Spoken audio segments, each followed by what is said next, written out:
हे दोस्तों, बचपन में दूरदर्शन पर भारत का कोई भी मैच देखते हुए जब भी चौका या छक्का लगता था तो एक मधुर आवाज हमारे कानों में पड़ती थी। बीएसएनएल चौका, कनेक्टिंग इंडिया। क्योंकि ये उस समय भारत की शायद एकमात्र टेलीकॉम कंपनी थी जो भारत को भारत से और पूरी दुनिया से जोड़ने का सपना देख रही थी। वैसे तो बीएसएनएल का पूरा नाम भारत संचार निगम लिमिटेड है, लेकिन बीच में एक दौर ऐसा भी आया जब इसके खराब नेटवर्क की वजह से ये भी कहा जाने लगा कि भाई साहब नहीं लगेगा। क्योंकि ये वो दौर था जब आइडिया, एयरटेल और रिलायंस जैसी प्राइवेट कंपनियां नए नए ऑफर लाकर भारत की मार्केट में अपने पैर पसार चुकी थी। फिर भला ऐसे में उस सरकारी कंपनी को कौन पूछ रहा था जिसके नेटवर्क भी केवल कुछ बड़े बड़े शहरों तक ही सीमित थे। भारत का अधिकांश हिस्सा जो कि गांव देहात से जुड़ा है, वो काफी साल बीत जाने के बाद भी बीएसएनएल के नेटवर्क से महरूम ही रहा। इसलिए पब्लिक का प्राइवेट कंपनियों से हाथ मिलाना मतलब उनकी सिम लेकर फोन पर अपने अपनों से कनेक्ट होना एक मजबूरी बन गया था। अब आप सोच रहे होंगे कि बीएसएनएल एक सरकारी कंपनी होते हुए भी लगभग 24 सालों में आखिर वो तरक्की क्यों नहीं कर पाई जो प्राइवेट कंपनियों ने कर दिखाई। अब इस सवाल का जवाब तो भैया वो ही दे सकते हैं जिन्होंने कभी सरकारी हॉस्पिटल या सरकारी स्कूलों में तरक्की होते हुए देखी हो। पहले से ही घाटे में चल रही बीएसएनएल को तगड़ा झटका तब लगा जब मुकेश अंबानी साहब ने 2016 में जियो को लॉन्च किया। और सच कहा जाए तो जियो का लॉन्च होना भारत की दूर संचार और इंटरनेट क्रांति में एक मील का पत्थर साबित हुआ। जियो ने उन लोगों को भी फोन चलाने पर मजबूर कर दिया जिन्हें ये तक नहीं पता था कि शाम को उन्हें भरपेट खाना भी मिल पाएगा या नहीं। एक ऐसी क्रांति का शुभारंभ हुआ जो जियो के आने से पहले महज एक कल्पना भर थी। ये क्रांति कुछ लोगों के लिए वरदान साबित हुई तो कुछ के लिए अभिशाप। लेकिन फिर शुरू हुआ असली खेल। कभी इन प्राइवेट कंपनियों ने अच्छे नेटवर्क के नाम पर तो कभी इंटरनेट की अच्छी स्पीड 4G 5G के नाम पर आम जनता की जेब को झटकना शुरू कर दिया। लेकिन पब्लिक झेलती रही कि चलो एक्स्ट्रा पैसे जा रहे हैं तो क्या हुआ, लेकिन मजा तो खूब आ रहा है। हम भारतीयों का भी अलग ही फंडा है। कब किस बात से हमारी भावनाएं आहत हो जाएं और कब किस बात पे हमारी देशभक्ति जाग जाए, ये हमें खुद भी पता नहीं होता।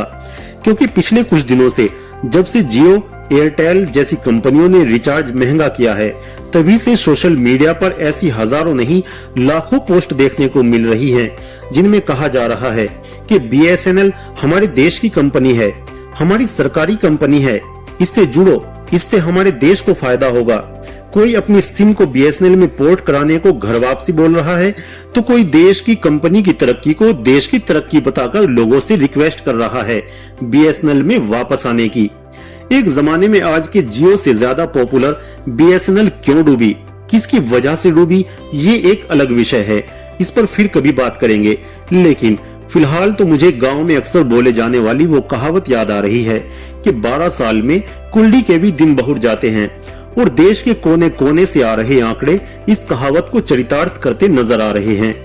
पिछले कुछ महीनों से जनता जनार्दन को ये तो आशंका थी कि जल्दी ही रिचार्ज महंगे होने वाले हैं, लेकिन ये 25% तक महंगे होंगे, ये किसी ने नहीं सोचा था। ऐसे में पब्लिक का जियो, एयरटेल और वीआई से नाराज होना तो बनता ही है। और इस नाराजगी का सीधा सीधा फायदा होता दिख रहा है अपनी बीएसएनएल को। सभी कंपनियां सालों से ARPU यानी एवरेज रेवेन्यू पर यूजर का रोना तो रो ही रही थी। ऐसे में ये तो कंफर्म था कि आने वाले समय में रिचार्ज महंगे करना कंपनी की मजबूरी भी थी और जरूरत भी। लेकिन ऐसी भी क्या मजबूरी भाई कि पब्लिक को कुछ पता भी ना चले। ये मैं इसलिए बोल रहा हूँ क्योंकि जियो और वीआई ने कोई स्पष्टीकरण नहीं दिया है कि वो दाम क्यों बढ़ा रहे हैं। लेकिन एयरटेल वालों का साफ कहना है कि उन्हें एवरेज रेवेन्यू 300 से ज्यादा चाहिए, इसलिए रिचार्ज महंगे करना हमारी मजबूरी है।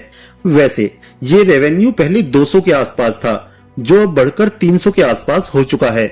ऐसे में फिर से जनता जनार्दन को प्रेमिका की जगह पत्नी की याद आई। मेरा मतलब प्राइवेट कंपनियों की जगह अपनी सरकारी कंपनी बीएसएनएल की याद आई और लाइन लगा दी बीएसएनएल में पोर्ट कराने के लिए।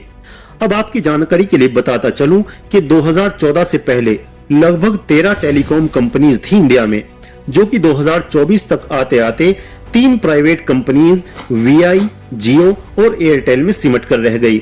तो जाहिर सी बात है जब कंपटीशन कम होगा तो दाम तो बढ़ेंगे ही।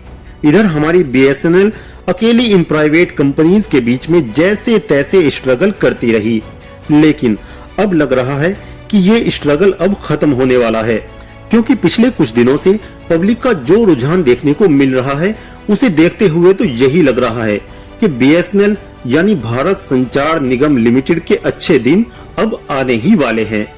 अब पब्लिक का इतना प्यार और सपोर्ट देखकर बीएसएनएल भी कहां पीछे रहने वाली थी।